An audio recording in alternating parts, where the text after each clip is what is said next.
you. Thank you. Good afternoon, Wisconsin. Good afternoon, everyone. Thank you. It is good to be back. Thank you all very much. Can we please hear it for Leah and her extraordinary story and leadership?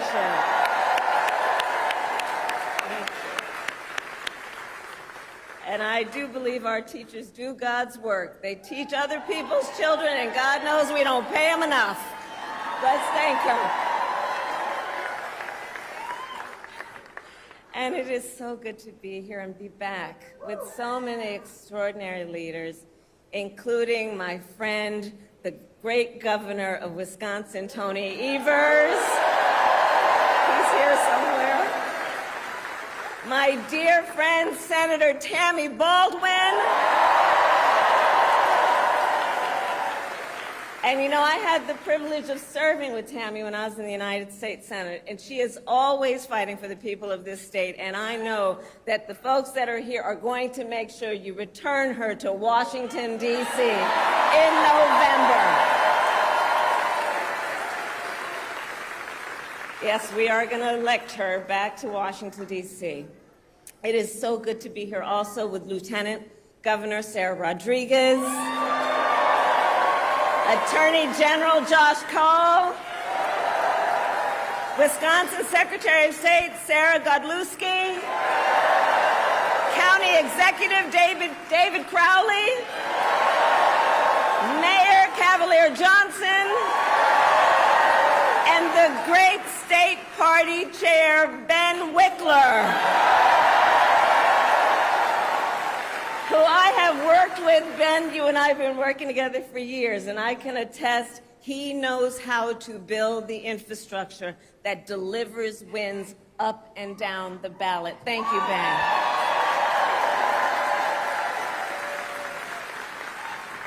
So it is good to be back in Wisconsin, and it is great to be in Milwaukee. As many of you know, our state campaign headquarters are in this city. Yes, and there is a reason for that. The path to the White House goes through Wisconsin. Yes, it does. And to win in Wisconsin, we are counting on you right here in Milwaukee. And you all helped us win in 2020. And in 2024, we will win again. Yes, we will.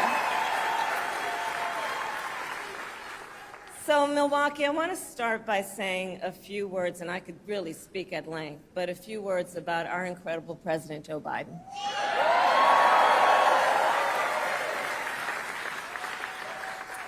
It has truly been one of the greatest honors of my life to serve as Vice President to our President Joe Biden.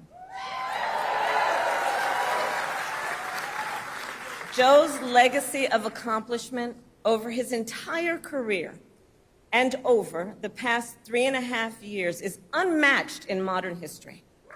In one term, think about it, in one term as president, he has already surpassed the legacy of most presidents who served 2 terms in office.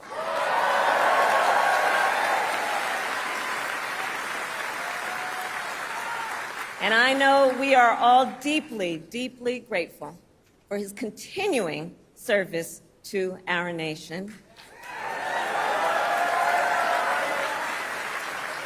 And it is my great honor to have Joe Biden's endorsement in this race.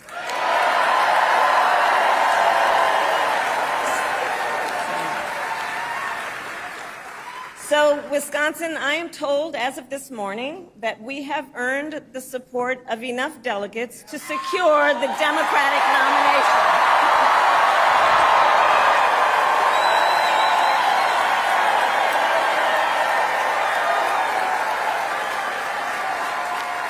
And I am so very honored, and I pledge to you I will spend the coming weeks continuing to unite our party so that we are ready to win in November.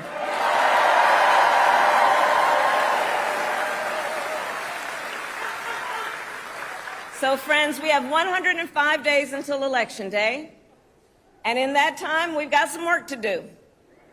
But we're not afraid of hard work. We like hard work, don't we? And we will win this election. Yes, we will. So as Leah told you, before I was elected vice president, before I was elected United States Senator, I was elected Attorney General of the state of California, and I was a courtroom prosecutor before then. And in those roles, I took on perpetrators of all kinds. Predators who abused women, fraudsters who ripped off consumers, cheaters who broke the rules for their own gain. So hear me when I say, I know Donald Trump's type.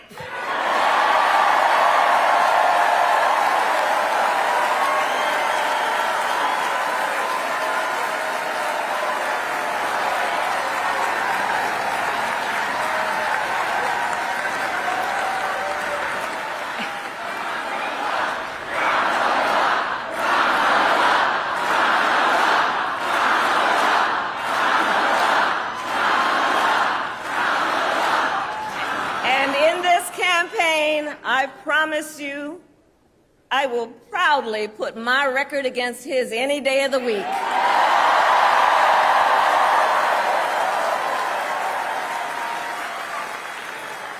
As Attorney General of California, I took on one of our country's largest for-profit colleges that was scamming students.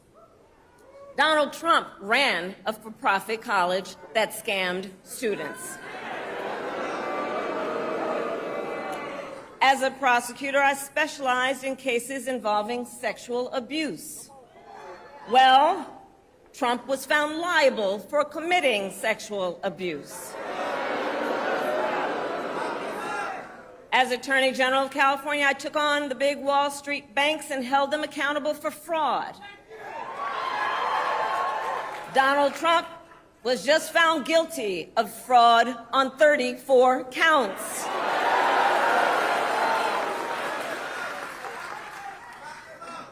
But let's also make no mistake, this campaign is not just about us versus Donald Trump. This campaign is about who we fight for. This is about who we fight for. Just look at how we are running our campaigns. So Donald Trump is relying on support from billionaires and big corporations. And he is trading access in exchange for campaign contributions. A couple months ago, you all saw that a couple months ago at Mar-a-Lago, he literally promised big oil companies, big oil lobbyists, he would do their bidding for $1 billion in campaign donations. On the other hand, we are running a people-powered campaign.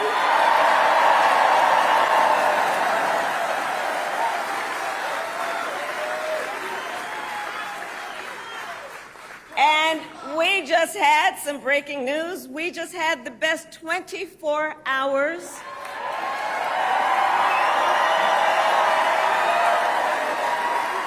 of grassroots fundraising in presidential campaign history. All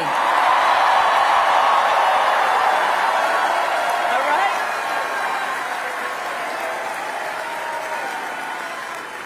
And because we are a people-powered campaign, that is how you know we will be a people-first presidency. And Wisconsin, this campaign is also about two different visions for our nation. One, where we are focused on the future. The other, focused on the past. We believe in a future where every person has the opportunity not just to get by, but to get ahead.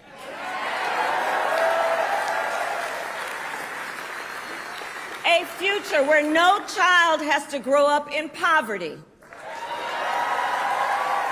Where every worker has the freedom to join a union.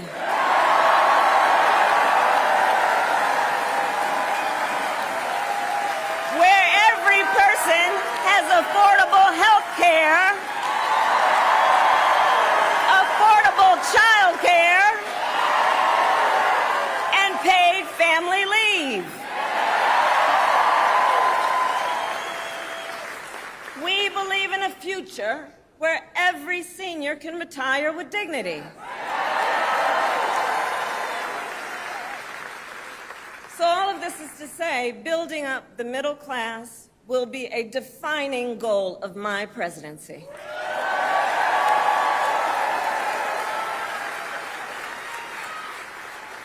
Because here's the thing we all here, Wisconsin, know. When our middle class is strong, America is strong.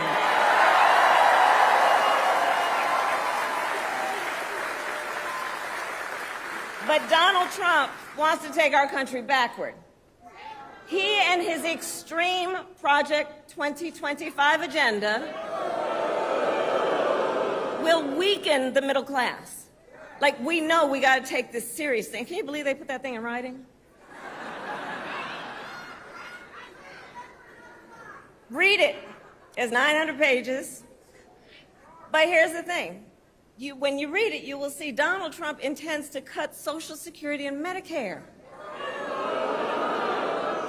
He intends to give tax breaks to billionaires and big corporations and make working families foot the bill.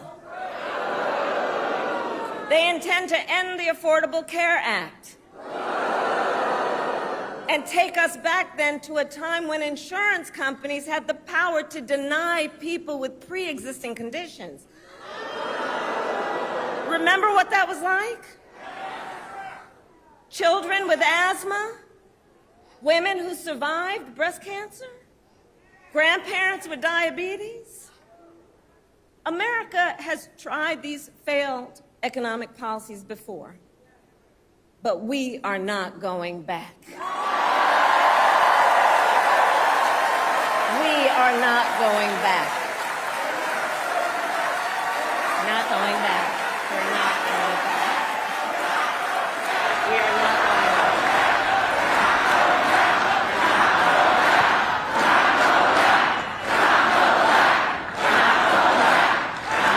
And I'll tell you why we're not going back.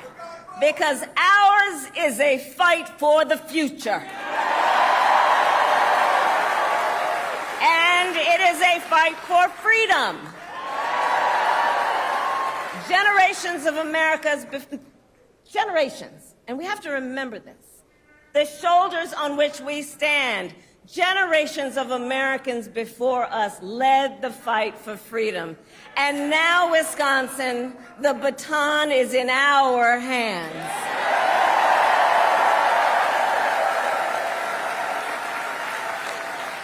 We, who believe in the sacred freedom to vote, will make sure every American has the ability to cast their ballot and have it counted. We, who believe that every person in our nation who should have the freedom to live safe from the terror of gun violence,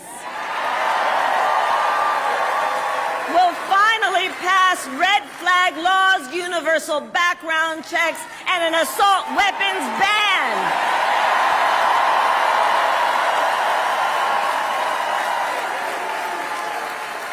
And we, who believe in reproductive freedom, will stop Donald Trump's extreme abortion bans because we trust women to make decisions about their own body and not have their government tell them what to do.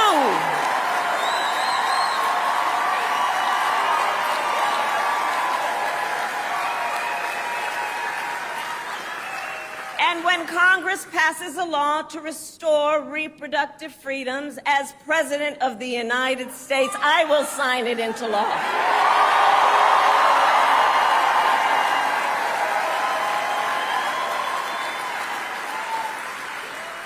So, Wisconsin, ultimately in this election, we each face a question. What kind of country do we want to live in? A country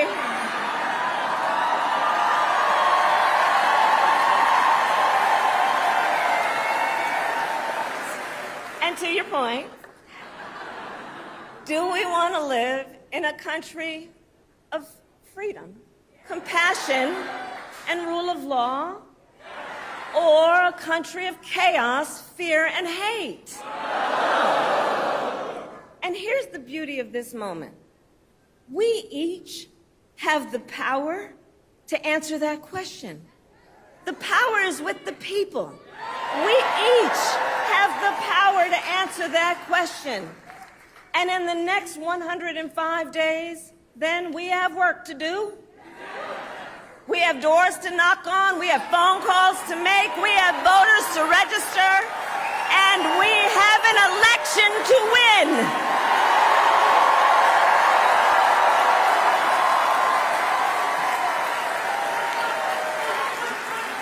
So, Wisconsin, today I ask you, are you ready to get to work? Do we believe in freedom? Do we believe in opportunity? Do we believe in the promise of America? And are we ready to fight for it? And when we fight, we win. God bless you. God bless the United States of America. One burning to flame.